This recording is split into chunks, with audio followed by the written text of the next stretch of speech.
Morning, everyone, and welcome to today's webinar. I'm Rebecca Vickers, and on behalf of the Florida Alcohol and Drug Abuse Association, welcome to today's webinar entitled Fentanyl Facts and Prevention. This webinar is being made available through a collaboration of the Florida Department of Children and Families, Office of Substance Abuse and Mental Health, and the Florida Alcohol and Drug Abuse Association. Please note that as an attendee, you are in listen-only mode. If you have questions, please send them to the presenter and me, the host, by using the chat panel. The button to open the panel is usually located in the lower right side of your monitor. Please use the chat panel to send any questions you may have as you think of them, and the presenter will address questions as time permits. Audio is broadcast through the internet to your computer. If you experience poor computer audio, there are a few options to try on screen right now, and these options are posted in the chat panel.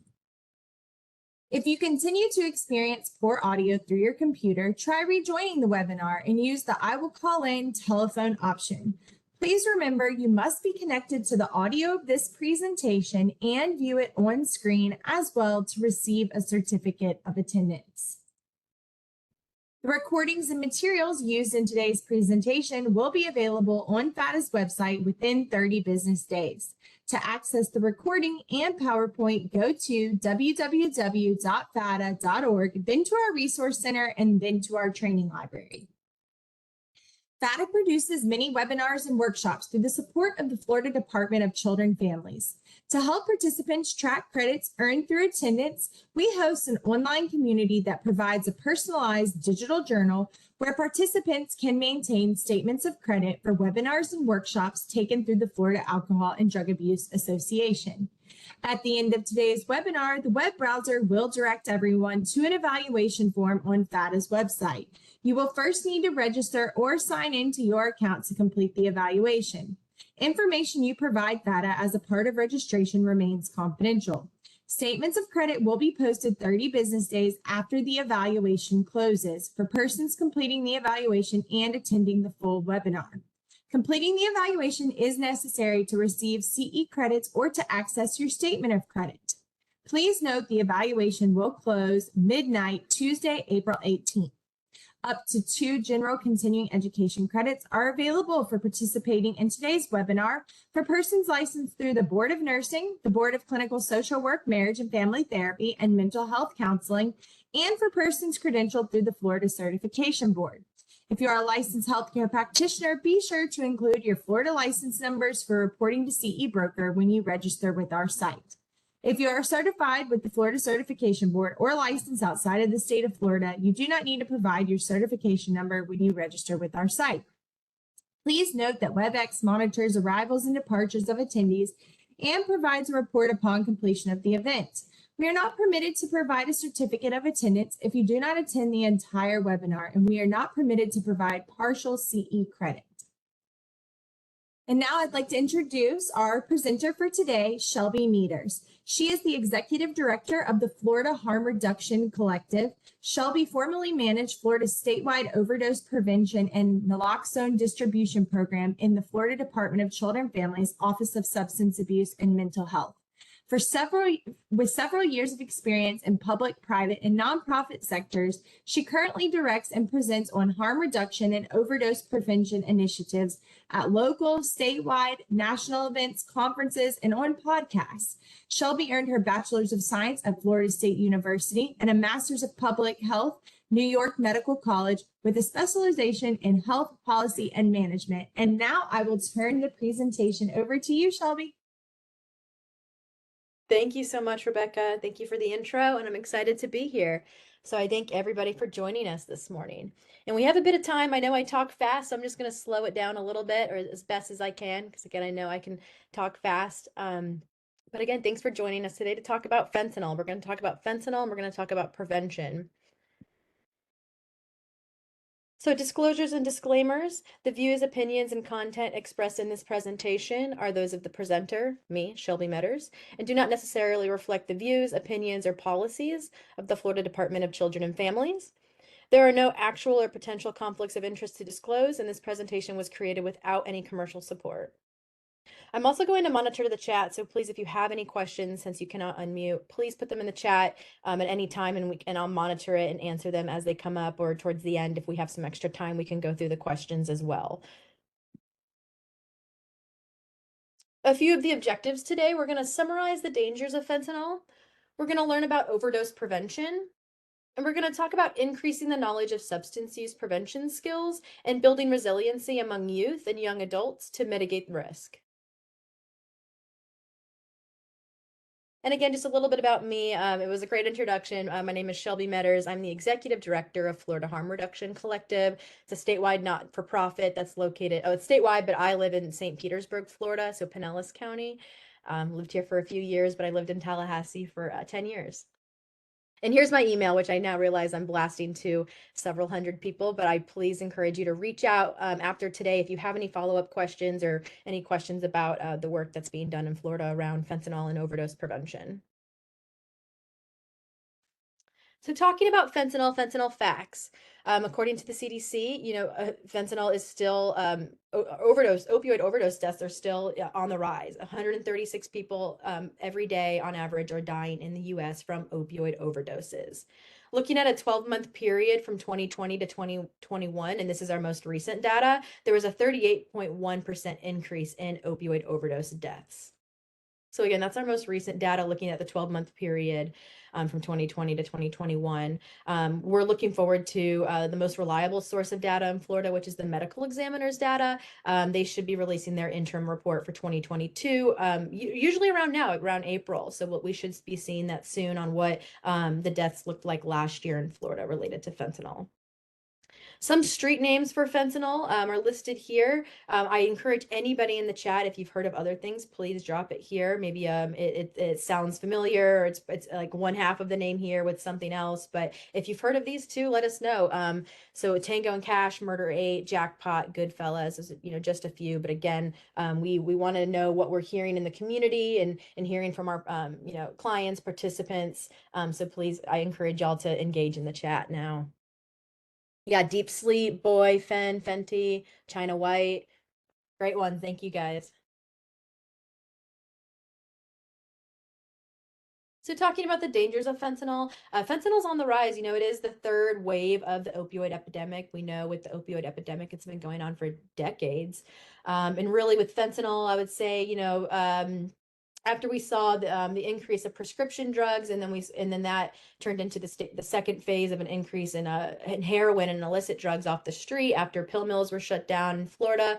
And then we saw around 2013, maybe a few years before, but around then we really saw the increase of fentanyl. And that is a synthetic opioid. We are seeing it coming from overseas. It's pressed into fake pills. It's in street drugs. It's very hard to tell the difference between the fake and the real pills. And it is very difficult. So I encourage everybody to check out some great resources that the DEA offers, where you can kind of see hundreds of pictures of fake and real pills of different substances lined up, and you can, there's very, very little differences between them. And according to the DEA, again, I got a lot of information from the DEA for this presentation, just because it's a reliable source when looking at fentanyl information. Fentanyl is very potent, 50 times more potent than heroin, 100 times more potent than morphine. Narcan still works on fentanyl, and we're going to get into Narcan in just a few minutes, but just know that fentanyl is very strong. And then I kind of just mentioned this, but right now we are looking at synthetic opioids being the primary driver of overdose deaths in the US, and that's according to the CDC.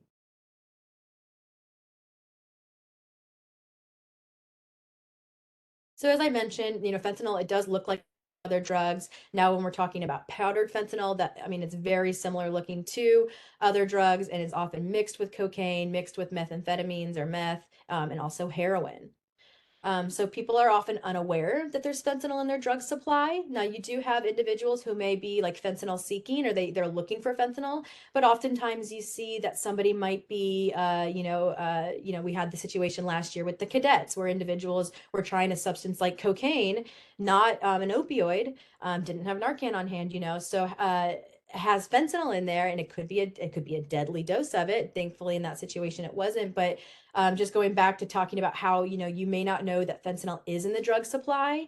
We are at a point, in my opinion, right now where we should assume that there is fentanyl in every supply, especially when we're talking about cocaine, meth, and heroin. I mean, it's that prevalent now. And like I mentioned, many drugs contain a deadly dose of fentanyl. So I don't know, there's like the chocolate chip cookie effect could maybe be used here as an example. Thinking about a chocolate chip cookie, when you bite into it, you don't know how much chocolate you're going to get in that cookie, and it's kind of dispersed in every cookie differently. It's the same thing with fentanyl. So you don't know if there's going to be a little bit of fentanyl in that cookie, or that there's going to be a deadly amount. And that's very frightening today when we're talking about drugs that, again, are not necessarily opioids. So talking about the effects here of fentanyl, relaxation, euphoria, pain relief, but then you have the scary the symptoms and the effects, which are urinary retention, pupillary constriction, respiratory depression. So that's what happens when somebody goes into a state of overdose. Through the increased respiratory depression, and we'll go into what that looks like in a moment. But again, those are some of the effects there that are frightening. And information again pulled from the DEA, and there's so much great knowledge on the DEA's website related to the current crisis around fentanyl. But the DEA does explain that liquid illicit drugs, and that could be, again, fentanyl, may be absorbed by the skin. So that's a dermal absorption. And again, this is recent information from the DEA. And again, that's the liquid version of fentanyl. If you come into contact with the powdered form of fentanyl, the DEA does explain on their website to just, don't touch your eyes, don't touch your mouth or your nose, and wash your hands with soap and water. And again, I'm really stressing the importance of the difference between liquid drugs and the powdered form. So as of right now, coming into contact with the powdered form, according to the DEA, just please wash your hands with soap and water. And that is what is recommended at this time. Oh, I did see a question just pop up, and I'll go ahead and take care of that so it doesn't get lost in the chat. But why are other drugs cut with fentanyl? That's a great question. Other drugs are cut with fentanyl oftentimes because it's cheaper. That's really like, the probably the easiest explanation, but there's always other factors that come into play, but you really do see now with some other substances that are rising in prevalence, like xylazine. And I'll talk just maybe briefly about xylazine, but it's being purposely cut because it's cheaper. So naloxone, Narcan nasal spray is what I'm specifically going to talk about today, just because I know whether you're a provider on the call, or there's hundreds of providers around the state that are giving out this specific dosage of 4 milligram Narcan nasal spray. So I tailored this presentation to talk about that. So I hope maybe someone learned something new. So Narcan, which is also naloxone is the generic name of Narcan nasal spray. It works to reverse opioid overdoses. Now, it's not going to hurt somebody if you give it to them and it turns out they've overdosed on cocaine, which is not an opioid. It's not going to hurt them, but it's not going to reverse their overdose. So again, opioid overdoses only.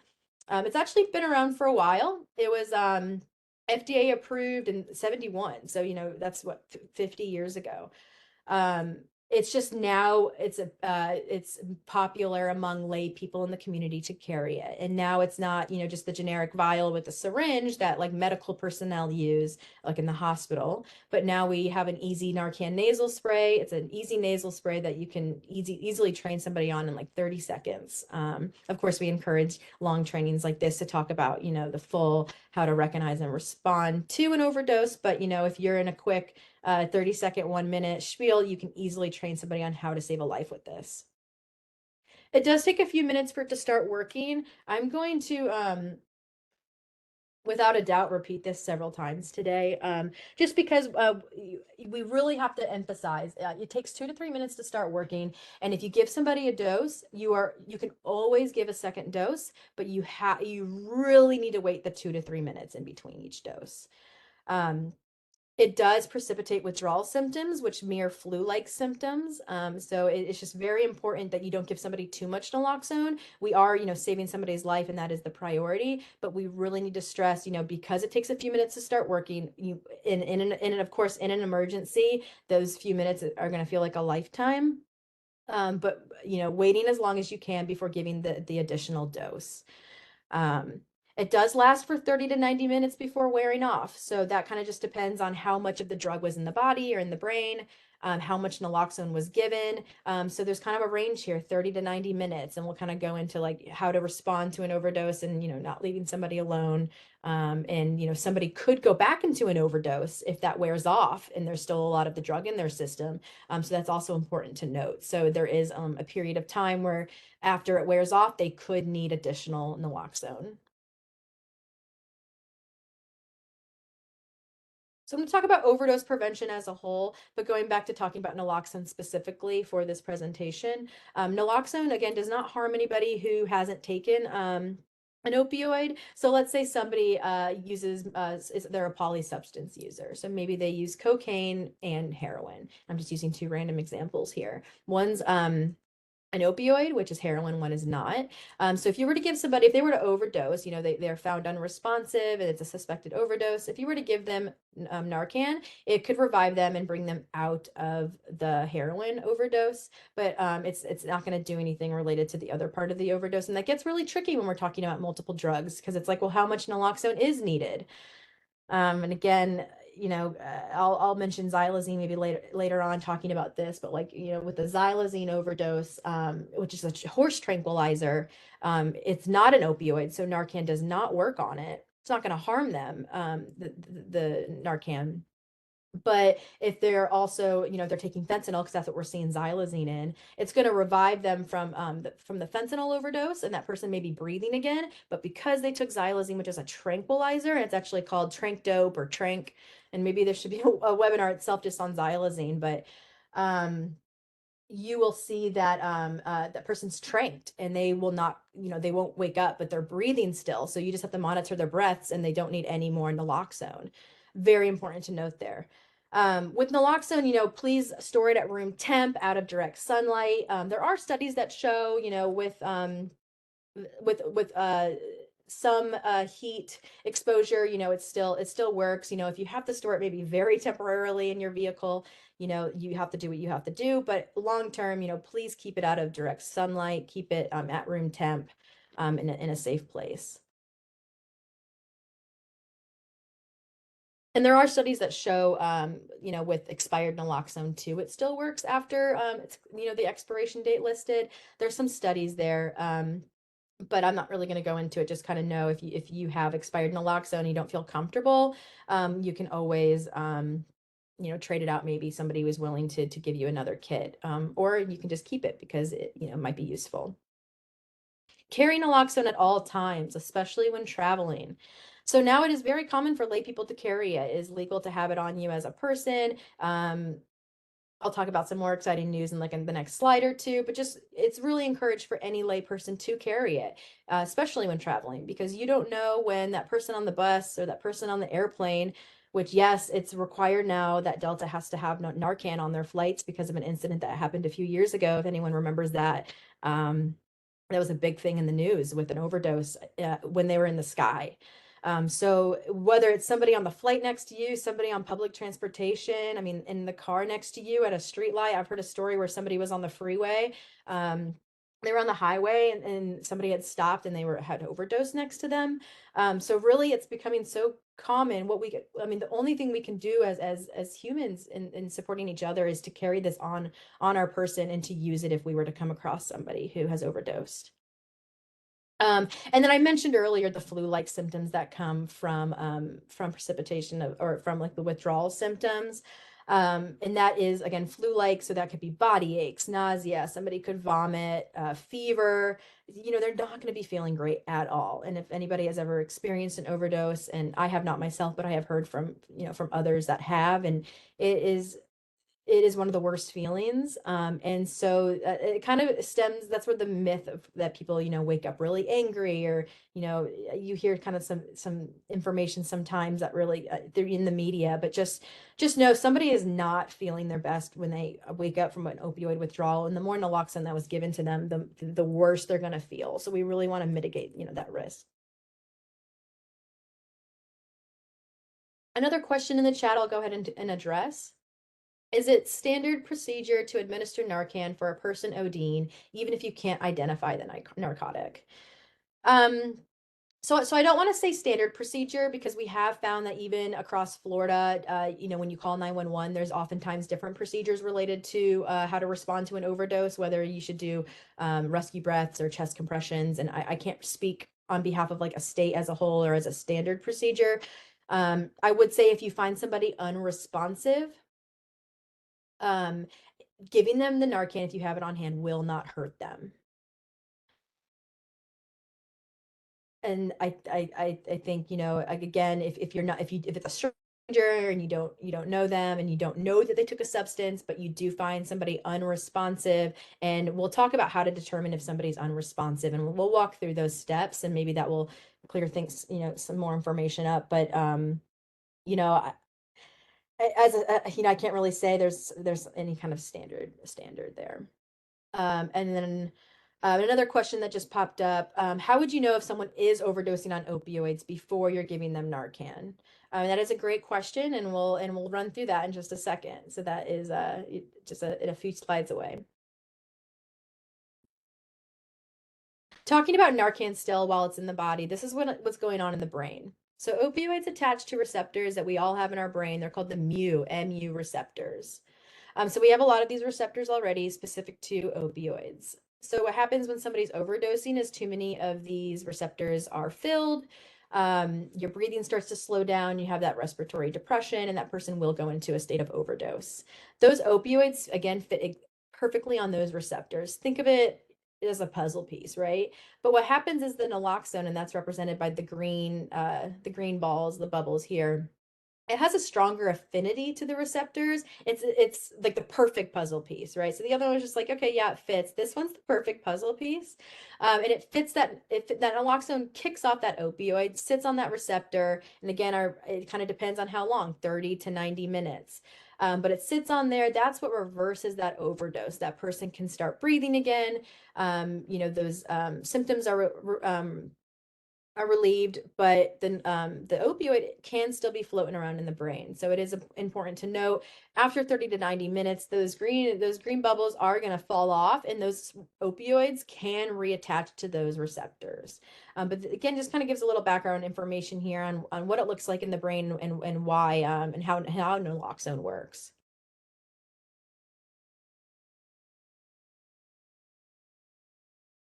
I'm going to talk about a few laws in Florida that are specific to Florida, and they're specific to Narcan. So Florida's Emergency Treatment and Recovery Act, this is Florida Statute 381.87. This authorizes individuals to possess, store, and administer naloxone. And again, I just recapped very briefly this statute. When it comes to statutes, I always encourage an individual to go and read it themselves. I didn't link it here, but I did provide the statute number just because I am not a lawyer, and I am not interpreting any laws. This law also allows for pharmacies to operate under standing orders, and it provides civil and criminal liability protections to healthcare practitioners and or pharmacists that prescribe and dispense naloxone. So talking about pharmacy-based naloxone, so this was the really exciting news I had to share, and many might be already aware of this, but just as of March of last month, so of 2023, the FDA has approved 4 milligram Narcan nasal spray for over-the-counter use. So this is awesome. This is very exciting. This is going to increase access. Florida has a very saturated state when it comes to Narcan. We've done an amazing job with getting Narcan into the community. Of course, there's still, gaps in areas where we could improve distribution, of course, but having, another way to get Narcan into the hands of individuals who typically, don't have another way to get it. So it is FDA approved.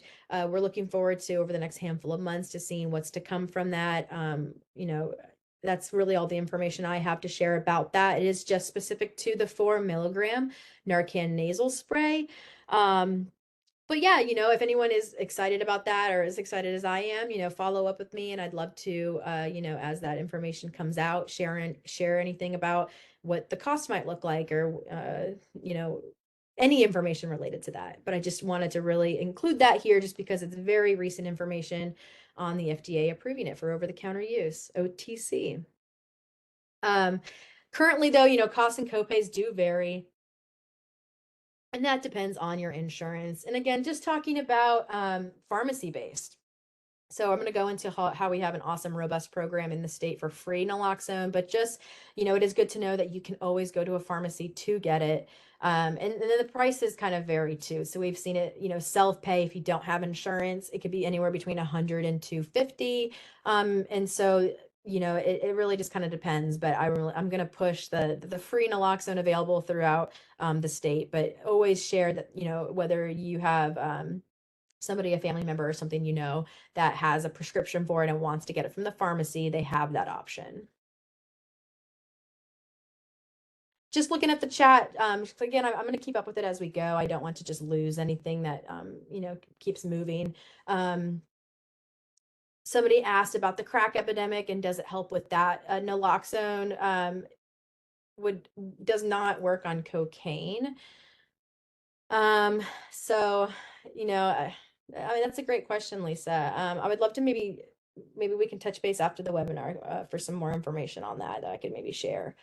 And then the other question I wanted to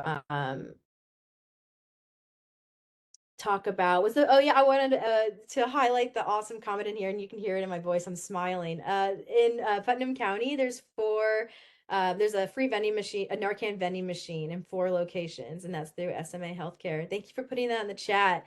I've been reading about this and sharing it on Facebook. And it is something that the entire nation is looking at. So awesome for Putnam County having the free Narcan vending machines. Another law I wanted to talk about is the Good Samaritan Act in Florida. This is Florida Statute 893.21, and this has been around for about a little over 10 years now. So 2012 is when it came about. The Good Sam Act is actually something that many states implement. They have their own version of it. They're all a little different, but it's what encourages people to call for help during an overdose.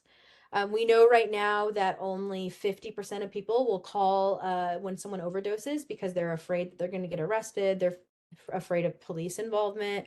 But the Good Sam law is there. It does offer some limited protections for certain offenses. And so we really want to encourage people to call 911. If somebody overdoses, they do need medical attention and need to be monitored. So these laws do, offer some protections. And again, because it's a statute and I'm not a lawyer, I always cite and want to reference the statute to go, look it up yourself. But just briefly talking about the what it does cover, because it's going to cover limited charges, or it's for 2 people. So we have the person who calls 911, because if you're overdosing, you are not calling 911. You can't Narcan yourself. So it's going to be the person who calls to seek medical assistance, and it's going to be the person who's overdosing, experiencing that overdose. That can be an alcohol or a drug-related overdose. And you may not be arrested, charged, prosecuted, or penalized for these 2 things, and that's use or possession of drug paraphernalia and possession of smaller personal amounts of controlled substances. And again, this is limited, but this law is here for a reason. It is to protect individuals. And encouraging them to call 911 so somebody can get the help they need, and that medical attention. In 2019, they did offer some extensions to this. They added an amendment that extended protections to people who are on probation, parole, or pretrial release, which I thought was a great step forward and a good step ahead. And I only hope, moving forward in the future years, we continue to expand on this law, because 50% of the time, if they're not calling, the other 50% is what we still need to be worried about. So we want to increase that, percentage of individuals calling for help. So please, share this information. So I'm going to talk about risk factors for an overdose.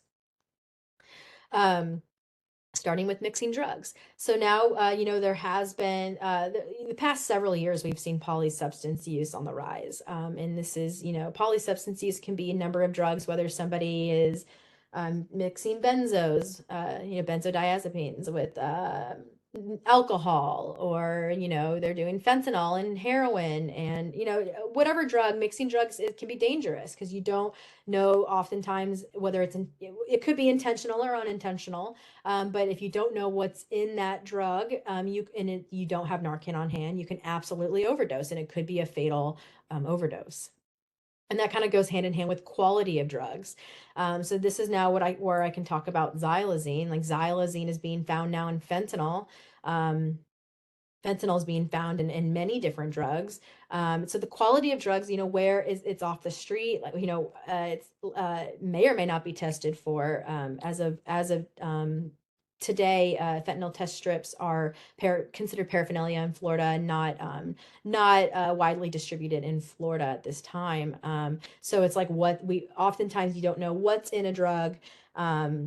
And so there's a huge risk factor for overdose there. And that again goes goes hand in hand with low tolerance. So these are all connected here with risk factors. Low tolerance. So if somebody is maybe incarcerated for a period of time, or maybe they just got out of substance use treatment, because we know, recovery is oftentimes not linear, and it's a lifetime journey of going different directions. So if somebody were to go back to using drugs, or what you say relapse, or maybe they were incarcerated and start using again, and they're used to using a certain amount of drugs, and they use that same amount, but their tolerance is lower, that tolerance has reset, there's a very large or a very high chance of overdose there, and likely fatal, because they're using way more than their body can actually handle, or what they don't realize that they just need a small amount and not what they were used to, because it's been the handful of days, or I think it's within 72 hours for opioids, your tolerance can reset.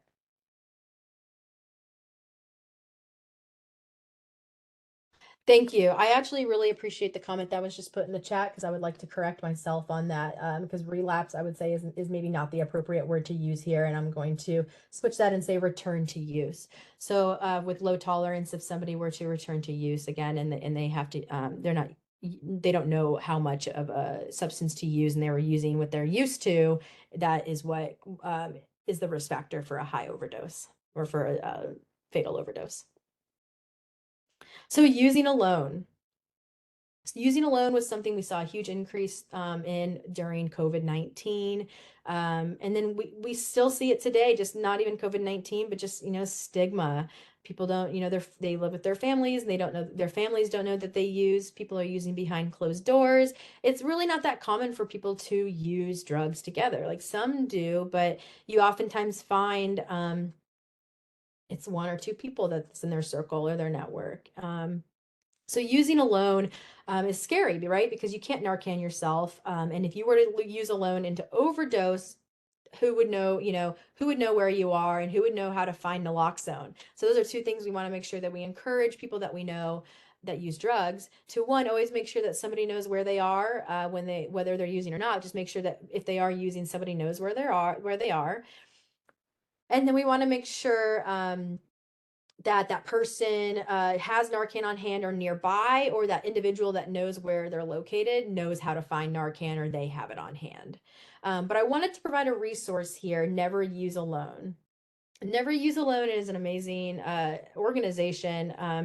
It's a hotline, and there's the number here in the website, neverusealone.com, and the phone number, which is 800-484-3731.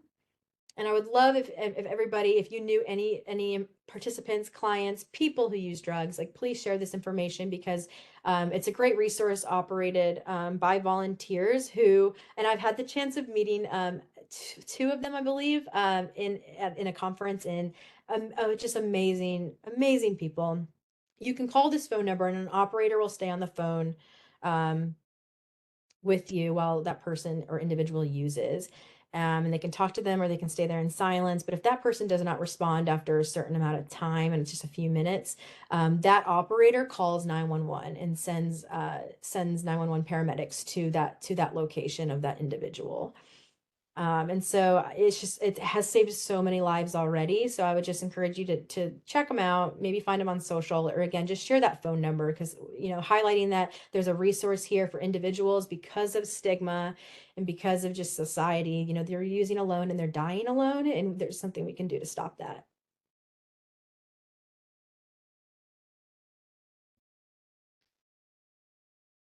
So things to avoid during an overdose. We don't want somebody to just sleep it off. We don't want to hit or kick anybody. Um, and you don't want to give them additional substances. I've heard kind of like myths or rumors that like inject milk or inject saline or I heard a very interesting one recently that was about sniffing something. And, really, when it comes down to it being an overdose, an opioid overdose, and it could be a fatal opioid overdose, that person needs Narcan that will revive them and bring them back, and they need medical attention. So, again, stressing that during an overdose, if you don't have naloxone on hand, I'll talk about just kind of doing some rescue breaths and staying with that person. But all of these other things like drinking coffee or placing them in an ice bath or in a cold shower, and especially if they are um, not awake, if they're unconscious, like this, it would not be a great scenario. So highlighting those things and emphasizing them. So talking about recognizing an overdose. So somebody in the chat had mentioned, signs and symptoms for an opioid overdose. So these are some things that we'll see. Small constricted pinpoint pupils, falling asleep, losing consciousness, slow, weak, or no breathing, choking or gurgling sounds. And this is what we call the death rattle. So it's a very interesting noise, but somebody's not getting the oxygen they need. And so again, they are not getting that oxygen. It sounds like a gurgling. Somebody who maybe has limp body, cold and or clammy skin, and then blue or gray skin or nails. And wanting to just talk about that for a second, because you'll typically see gray skin or nails when we're talking about BIPOC folks or Black, Indigenous persons of color. So with BIPOC, you'll see gray skin and nails, and typically with Caucasian folks, you'll see blue skin or nails. And there is a distinction there.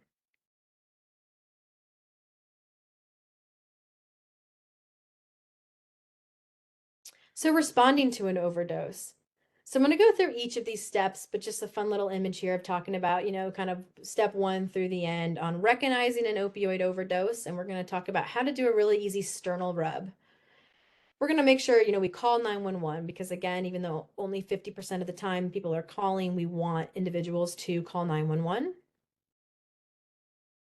We're going to administer naloxone or Narcan nasal spray. We're going to do some rescue breathing, or if you are certified, I always would encourage CPR. But for the purpose of this training, and I am not certified in CPR, I'm going to talk about rescue breathing. And then staying until help arrives. So placing that individual in the recovery position, and we'll talk about that in a second.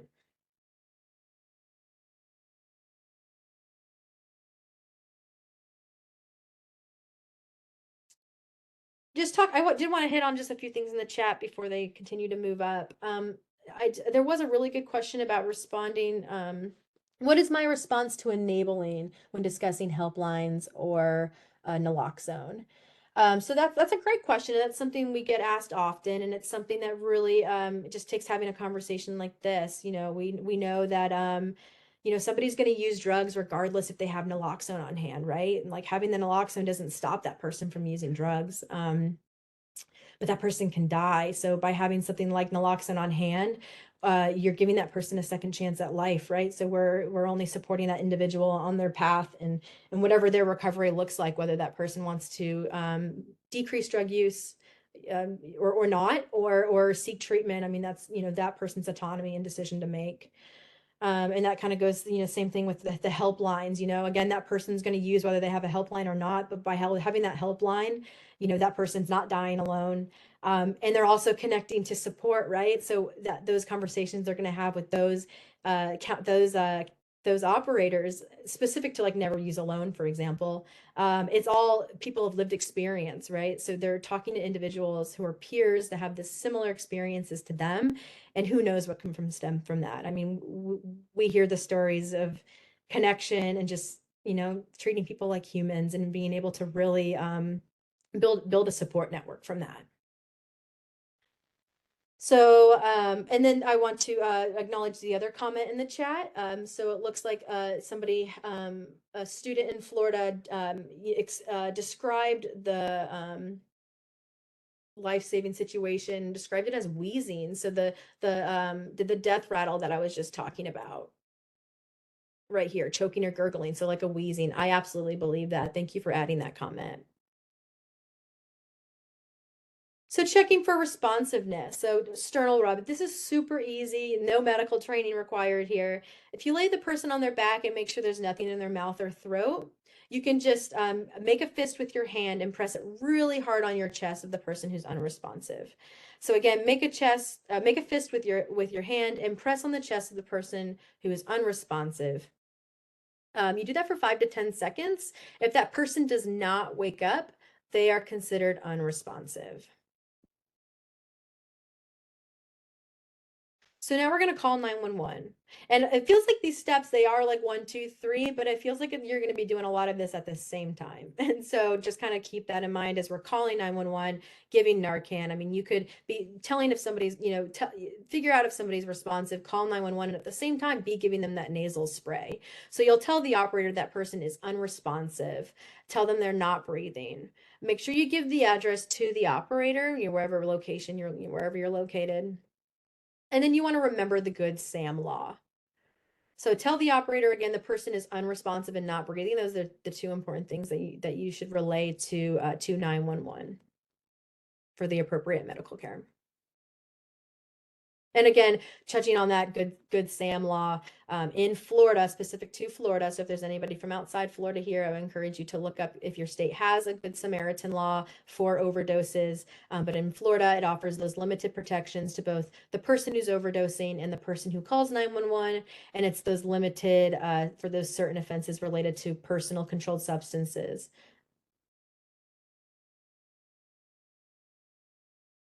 So how to administer Narcan nasal spray. So again, this is the nasal spray that I showed a picture of a few slides before. Each package has 2 single-use nasal sprays in it. And we have heard that sometimes overdoses take more than 1 nasal spray. And again, that's where I'm going to emphasize, that is very possible that you could use more than 1 dose, but just to wait the few minutes in between each dose. But there's 2 in there, and it's 2 4-milligram sprays. Peeling back the package to remove the device. It's a really simple little foil piece. You peel it back, and I'll have a picture on the next slide, but you don't have to test it. You don't have to prime it. You place the tip of the nozzle in the nostril. It could be either one. It does have to be the nose though. And I do get this question a lot, which, in all seriousness, it does have to be the nose. It's absorbed through the nasal mucosal membranes. So just knowing it can be in either nostril unless for some reason there's an obstruction. Sometimes people say, switch it for the second dose. I mean, maybe personal preference. If there's an obstruction, of course, use the nozzle that is clear. But you just release the entire dose into the nose. And then again, you can give them another dose and waiting 2 to 3 minutes before that. So steps to administer Narcan nasal spray, as I said, this is kind of what it looks like: peeling it, placing it, and pressing it. Reminders, so Narcan nasal spray, as I mentioned, does work on fentanyl. More than 1 dose may be needed. I do need to emphasize we're talking about 4-milligram Narcan here. So the generic, the vial of naloxone that's used oftentimes by like medical personnel or in the hospital, that's 0.4 milligrams per milliliter. Again, 0.4 milligrams per milliliter. And now we're talking, 4 milligrams, which is still a very, very high dose still. So just be aware of kind of how much that person is receiving, especially if you call 911 and you give them a dose, and then 911, once paramedics arrive, they should know, if you administered it. And that kind of data is actually collected throughout Florida. You oftentimes see law enforcement agencies reporting on that information, which is great to see. X number of doses were given to people prior to 911 arriving and prior to the EMS. So again, more than 1 dose may be needed. Wait 2 to 3 minutes between them. And again, reminding yourselves that naloxone precipitates those withdrawal symptoms. So somebody is going to waking up not feeling their best.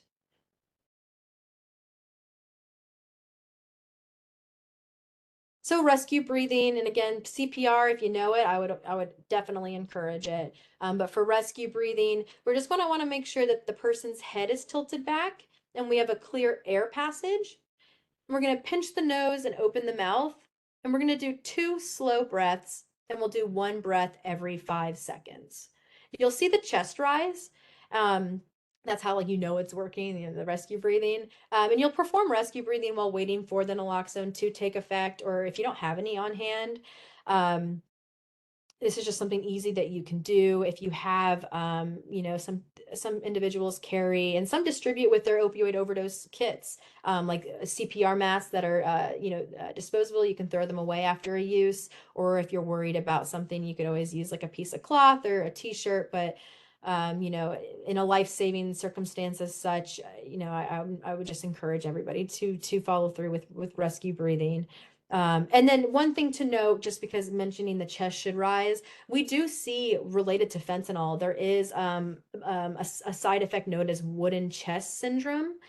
Wooden chest syndrome causes muscle rigidity, so it actually stiffens that person's chest, and Narcan will relieve that symptom. So it will, allow that chest to rise again. But if you don't have naloxone on hand and that person's chest is super rigid or has that wooden chest syndrome, you're not going to be able to provide rescue breathing because their throat's going to be obstructed, their airways obstructed. But again, once that naloxone takes effect, it will relieve that symptom. And we've seen that with all ages. There's studies and cases that show with babies being born with that muscle rigidity and that wooden chest syndrome. I'm gonna go ahead and just break here, Rebecca, for just 5 minutes. I'll give y'all just a few minutes to relax. That's perfect. Thank you so much. Okay, so we will meet back here at 10:51 and I will put it in the chat for everyone now.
Okay, welcome back everyone to today's presentation. Our 5-minute break has ended, so I'm going to go ahead and turn it back over to you, Shelby. Thank you, everybody. We're just going to go ahead and start exactly where we stopped. So I'm going to talk about the recovery position. The recovery position is the position you'll put somebody in after you've done the rescue breaths. You're maybe waiting for EMS to arrive, or if for some reason 911 wasn't called, somebody should stay with that person until they are no longer in a state of overdose. So you'll have a hand that supports that person's head, and you'll have a knee that stops them from rolling over onto their stomach. So, we don't want them to roll onto their stomach because they could suffocate if they're facing down. And if they were to roll over onto their back, and if they were to vomit, they would choke on it. So the recovery position here, and really any kind of overdose, and this can, this recovery position is very useful in many situations. But we do see again, after an overdose, make sure that person's not left alone. Someone stays with them for 2 to 3 hours. Um, and just monitor them. Something even with xylazine is like monitoring breaths, 10 to 12 breaths a minute. So like if somebody's in the recovery position after a fentanyl overdose, and that person should not be left alone, and they should be monitored, including their breaths. So talking about naloxone distribution in the community, so organizations in the community, and this is specific to, it's nationwide, but I'm going to talk Florida specifically. But community-based organizations distribute naloxone under standing orders. They hand out free naloxone directly to people at risk of witnessing or experiencing an overdose. And I said community-based organizations, but it's a huge umbrella. Community-based naloxone distribution can be through shelters for unhoused individuals. It can be methadone clinics. It can be substance use treatment providers. It could be your syringe service programs, your really, the list is not the list is beyond comprehensible. It's just there's so many different types of great organizations that are distributing in Florida that I can't even put a cap on it, because now we've gotten to a place where we have mutual aid groups and food places that distribute food to individuals that are also coupling that with Narcan distribution, and it's really amazing to see. Yes, somebody put in the chat, recovery community organizations also distribute Narcan across the state. Very prevalent. Some benefits to community-based, it's low barrier and it's free. So the robust program in Florida, is at no cost. It reduces those barriers like cost, and like, if somebody wouldn't have access or transportation to a pharmacy, individuals can get it through their peers as well. So secondary distribution, which is evidence-based. There is research that shows an individual who gets it from, an individual that secondary distributes really increases the vast distribution of naloxone in the community, because, Joe Schmo might get Narcan from you, but his buddy who also uses might not be ready to take that Narcan from you, but maybe next time he will. But by facilitating that connection and giving it to your one person who gives it to their peer network, you're able to reach more individuals and build that trust with individuals who use drugs. That's really important here, because with just the history and stigma and the way people are typically treated when they approach healthcare, because they're not, right? Individuals oftentimes aren't seeking traditional care because of previous experiences. So it takes a lot for a person to come and ask for naloxone. And that's why we also have the low barrier distribution, like in the vending machines, where somebody can just go up, no questions asked, and get free naloxone, and they're not bombarded with their name, who are you, why do you need it. It's just really keeping those barriers low, and that's how we can continue to save lives in Florida. So some quick facts about Narcan. Can you get in trouble for administering it? No, you can't. So Florida Statute 768.13 protects an individual acting in good faith from civil damages. So what if you give someone Narcan and they're not overdosing on opioids? So again, it won't harm them if they're overdosing on something else, but if they are overdosing on what's an opioid, and what's an opioid? That's your heroin, your oxycodone, your fentanyl analogues. So it's going to work if they have that in their system, but it's not going to hurt them if not. And that can be also kind of related, like what if a child gets a hold of it, or if it's accidentally sprayed in the room, like it's not going to cause any harm. So you don't do drugs. Should you still carry Narcan? Yes, you should, because you're not giving it to yourself. Again, it's really used here to assist others, and that could be a family member, maybe in your household. That could be a friend, your coworker. And really now what we're seeing is the overdoses in public settings, whether it's spring break here in the Tampa Bay area on the beaches, the person next to you on the beach, or it's somebody on, again, like I mentioned earlier, on the airline, on the flight next to you. These are very real situations that have and are happening. And so by having something like Narcan on hand, which you can get for free, no questions asked, and you can have it on you in case you were to witness an overdose, you can save a life.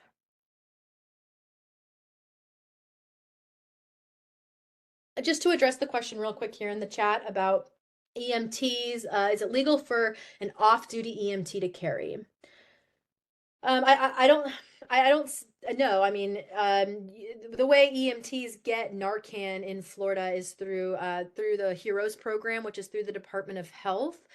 I would refer, I guess, any questions directly to them on the naloxone that they keep on their persons, if they're allowed to keep that on them when they're off duty. I can't answer for the Heroes program, but I would, of course, encourage anybody, civilian, EMT, whatever, whoever you are, if on duty or off duty, I think everyone should carry Narcan on hand, because again, you never know when you're going to use it.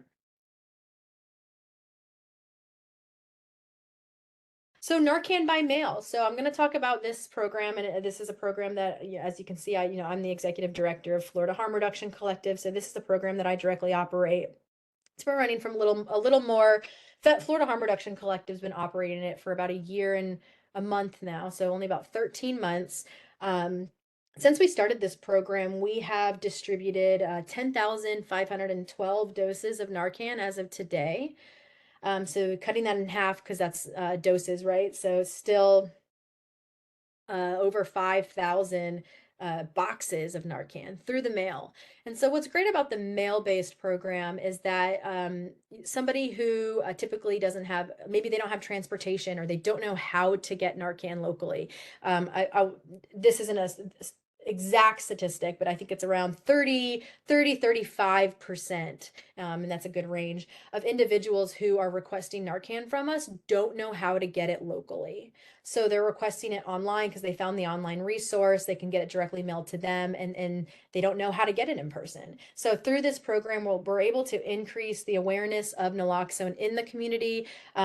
We actually provide information for a bunch of different providers throughout Florida. So let's say in Pinellas County, if an individual receives a kit, they're also going to receive information on maybe the RCO that's in Pinellas County, or a treatment provider that's in the county, or different resources, so we can really increase that linkage to care. Because yes, it's great that individual is able to request it online for free and get it mailed to them, but we want to make sure we're increasing those community-based connections, because that person received Narcan, and we do collect some data on why. We know that about 50% witnessed an overdose in the last 12 months themselves. About 10% overdose themselves in the last month, or in the last 12 months, my apologies.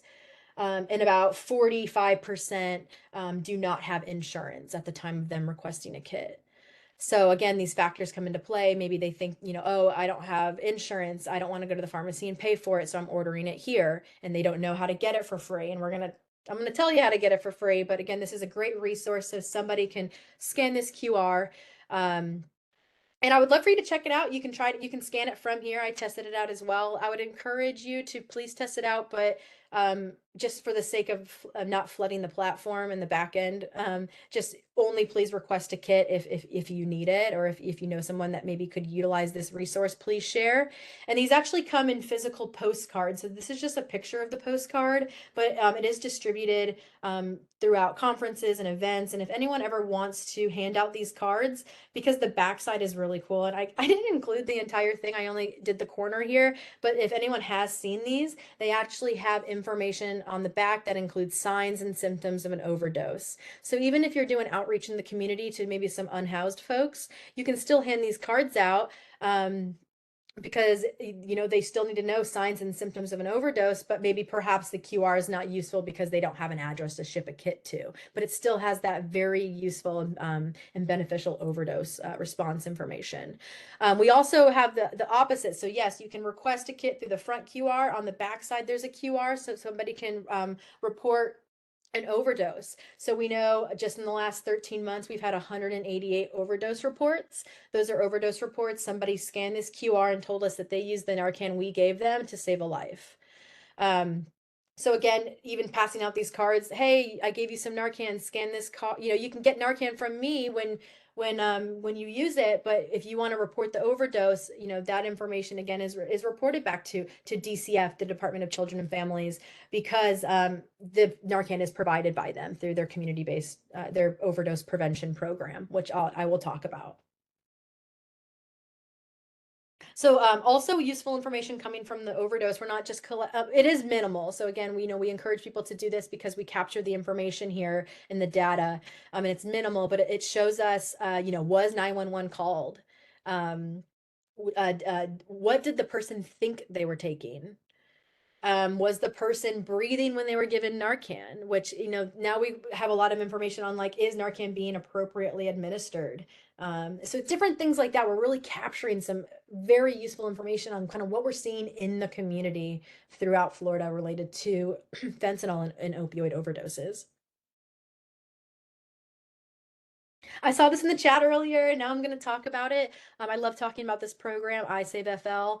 It's free Narcan in Florida. This is a program that is operated by the Florida Department of Children and Families. It's distributed throughout Florida by hundreds of providers, and that number continues to grow. So they have a very robust program at the state level that works with, again, I don't even know how many hundreds now. I want to say maybe over 300, and please don't even hold me to that because it's so robust and it continues to grow.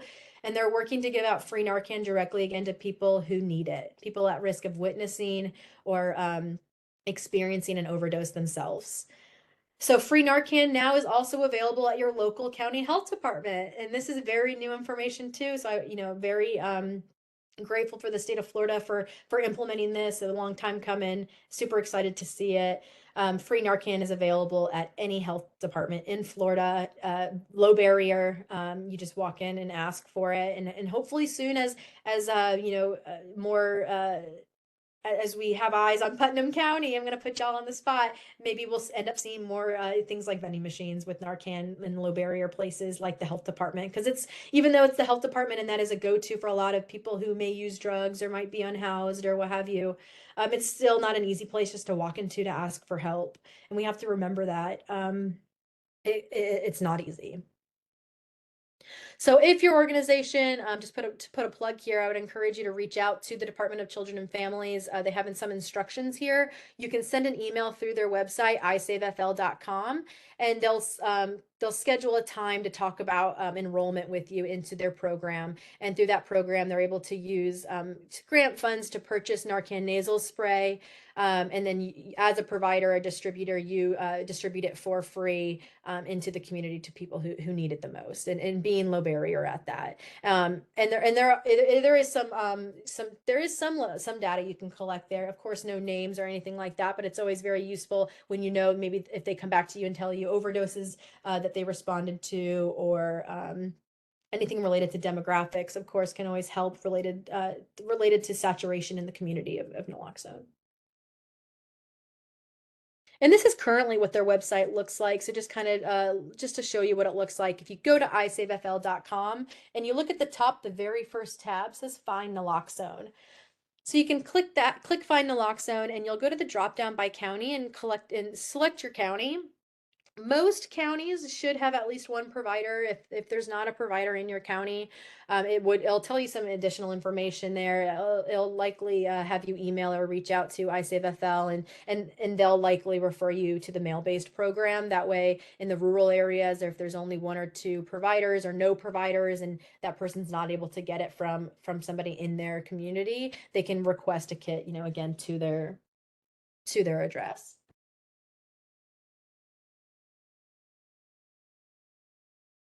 I used Pinellas County up here, and there's several here, but I encourage you to take a look to see how many are offered in your county.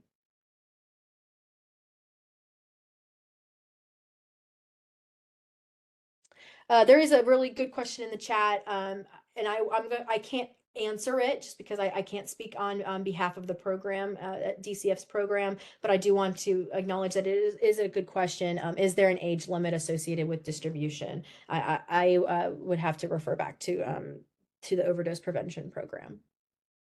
Good question though, so I would encourage you to reach out and ask. I know in my line of work, doing overdose prevention, we are not working with youth, so it's 18 and older in my area. But of course now we are seeing naloxone in schools, and being individuals are being trained, and school resource officers and nurses and other personnel at schools, middle high schools and what have you are carrying it on hand and training. So again, I just can't speak to what any kind of standard protocol is related to age.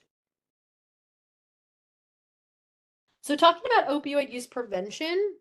So we've been talking about overdose prevention, and we've been talking about naloxone, fentanyl, and now I'm going to kind of shift gears and talk about prevention of that, and highlighting a great event here that takes place 2 times a year, the DEA National Take Back Day. There's one, April is actually the month they typically do it in, so I would encourage you to check out the dea.gov/takebackday website. You can check out to see not only the pharmacies or other locations in your area that takes medications that they can dispose for you, but also just information on the April, October dates for National Take Back Day and where it takes place in your community. So opioid misuse can be prevented. There's simple steps you can take to keep your loved ones safe.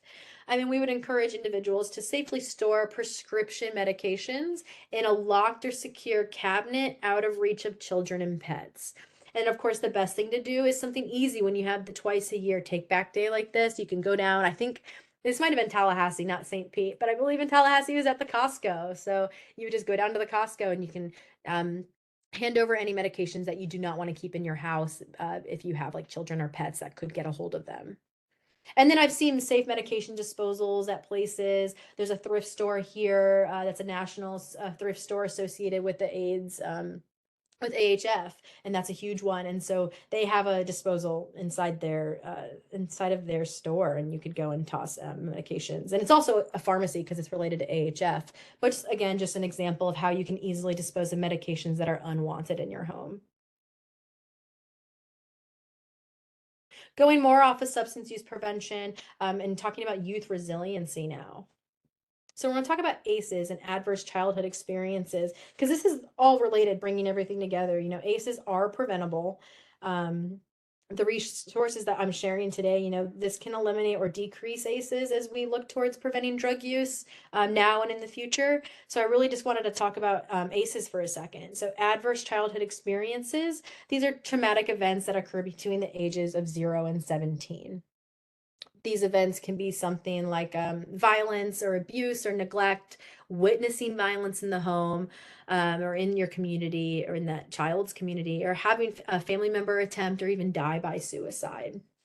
Again, this is not an exhaustive list, but examples of what maybe an ACE looks like.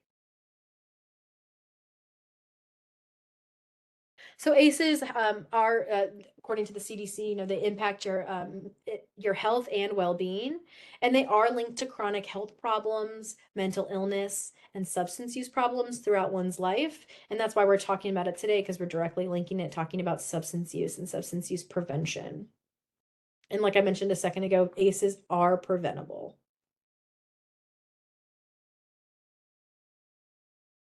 So talking more about preventing ACEs, and I thought this was a really great picture from the CDC, and so I just used it because I would have just put the same information on a slide, but I'm going to walk through it and just kind of talk about some strategies and approaches that kind of go hand in hand with preventing ACEs. So the strategy to strengthen economic supports to families. The approach strengthening household financial security and family-friendly workplaces. So promoting the social norms to protect against violence and adversity. You can see the different examples of approaches here, the public education campaigns, the legislative approaches to reducing the corporal punishment. Ensuring a strong start for children, the early childhood home visitation, high quality child care, the preschool enrichment family engagements. These are actually some really great approaches, again, that can be incorporated as, again, we want to decrease ACEs. And again, with ACEs leading to substance use, there is something we can do and all take a part in to decrease this. Teaching skills, social emotional learning, safe dating and healthy relationship skill programs. So you see a lot of these schools and or a lot of these skills and programs in the schools. Parenting skills, family relationship approaches. This might be your safe relationship with competent adults. Encouraging those adults who encourage self-improvement, the engagement in family, community, and schools. So connecting youth to caring adults and activities, mentoring programs, after-school programs, and intervening to lessen the immediate and long-term harm. So enhanced primary care, the victim-centered services, treatment to lessen the harms of ACEs, treatment to prevent problem behavior and future involvement in violence, and then the family-centered treatment for substance use disorder.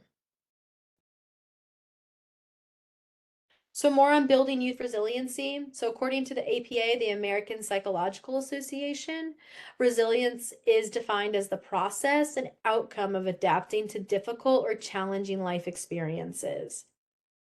So protective factors that can shape someone's or a youth's resilience would be skills, parents, family, schools, peers, community, cultural identity, economic and financial.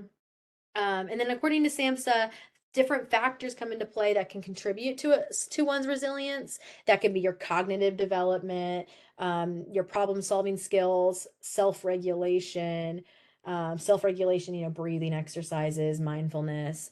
And then again, those relationships with caring adults. So I apologize for the typo. It should say caring, CARING.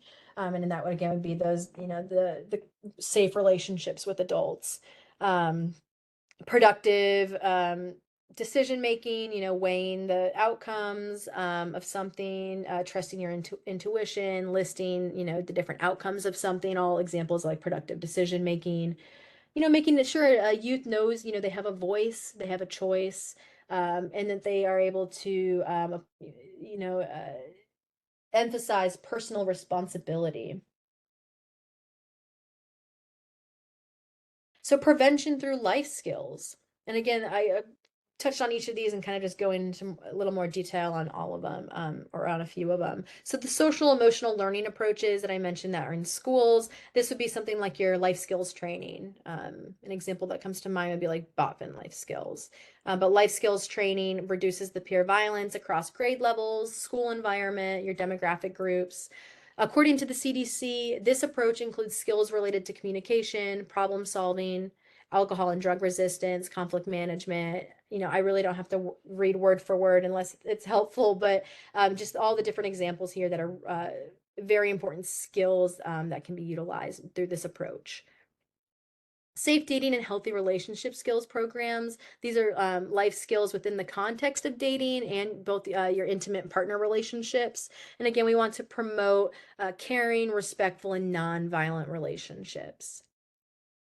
And then parenting skills and family relationship approaches, your problem solving skills, the safe and effective discipline, and emphasizing again the healthy relationship behaviors. All of these things can be used as we look at prevention through this lens and incorporating the substance use prevention that we're talking about here into decreasing ACEs.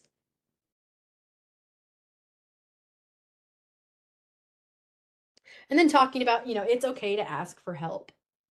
Few stats here, 8.8 million young adults reported having a mental illness. 42% of those with mental illness went untreated. It's almost half. 5.1 million young adults reported having a substance use disorder. Here we go.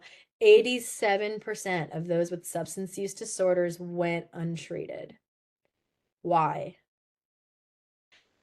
So just reading this because this is really important. The big life changes that 18 to 25-year-olds experience here when entering and transitioning into adulthood comes with a wide range of emotions. Um, we need to encourage individuals. We need to let our youth know, it's okay to ask for help. They're not alone.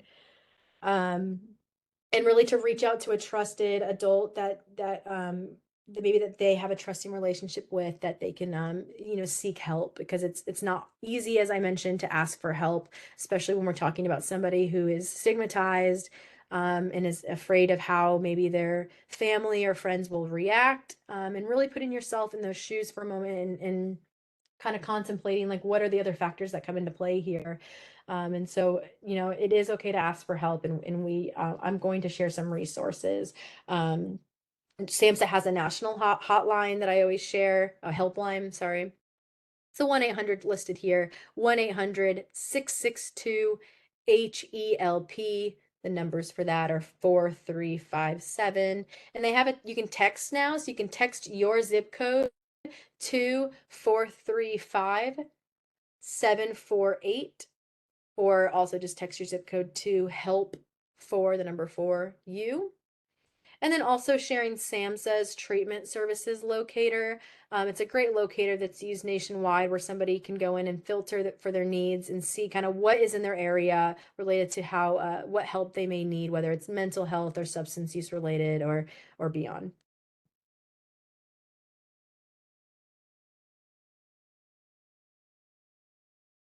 And then locating services in your area, and this includes some Florida specific resources. So again, the findtreatment.gov is the direct link to SAMHSA's treatment locator.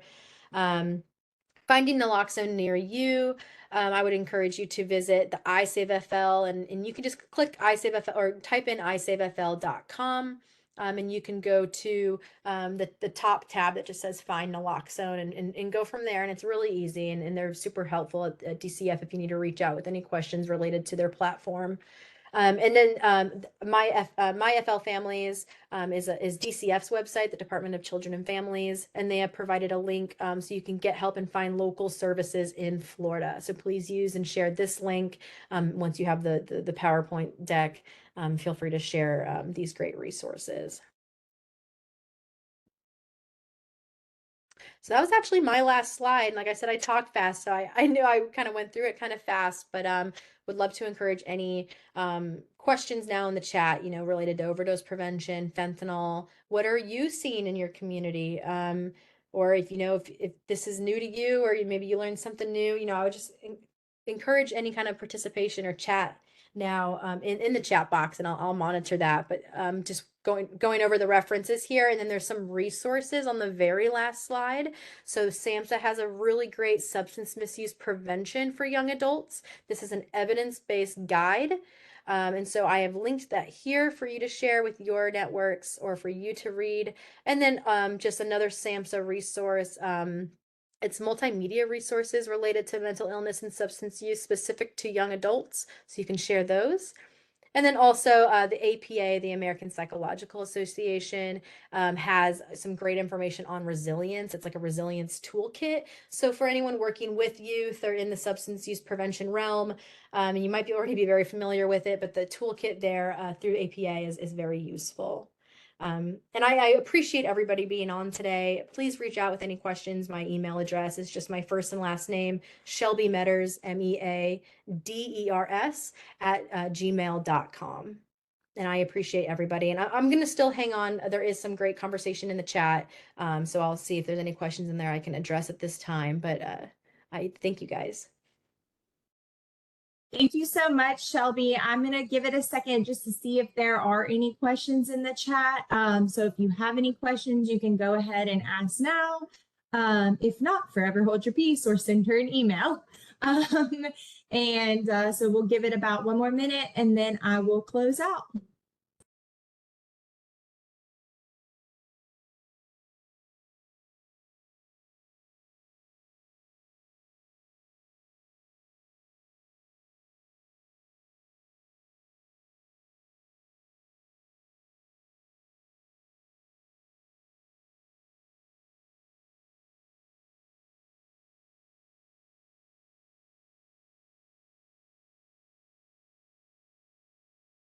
Okay, Shelby, I'm not really seeing anything more, so we'll go ahead and conclude today's webinar.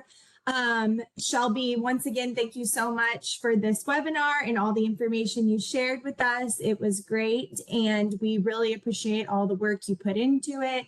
A couple of items of business to note before we end today's webinar. I am going to post in the chat panel a link to today's survey. If you would like to take it there, you'll also be redirected after this event as well. And thank you, Shelby.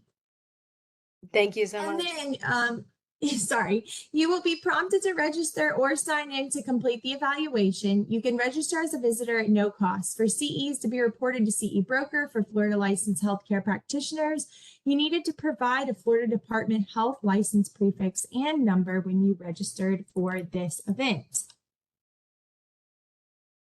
After you register or sign in, you'll be directed onward to the evaluation. You must use the same email address you used when you registered for our webinars and when you set up your profile in FATA system, as this is the only way to connect your attendance and your profile.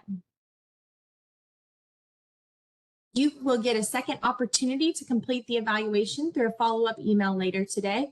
Please remember the evaluation will close midnight, Tuesday, April 18th. We do not email statements of credit. Instead, after we verify attendance and completion of the evaluation, a statement of credit will be generated as a journal entry within your profile 30 business days after the evaluation closes. Thank you all again for participating in today's webinar. We'd like to recognize and especially thank the Florida Department of Children and Families, Office of Substance Abuse and Mental Health for funding today's education. Thank you again, Shelby, and everyone. I hope you have a great day. Please don't forget to do your evaluation. Thank you.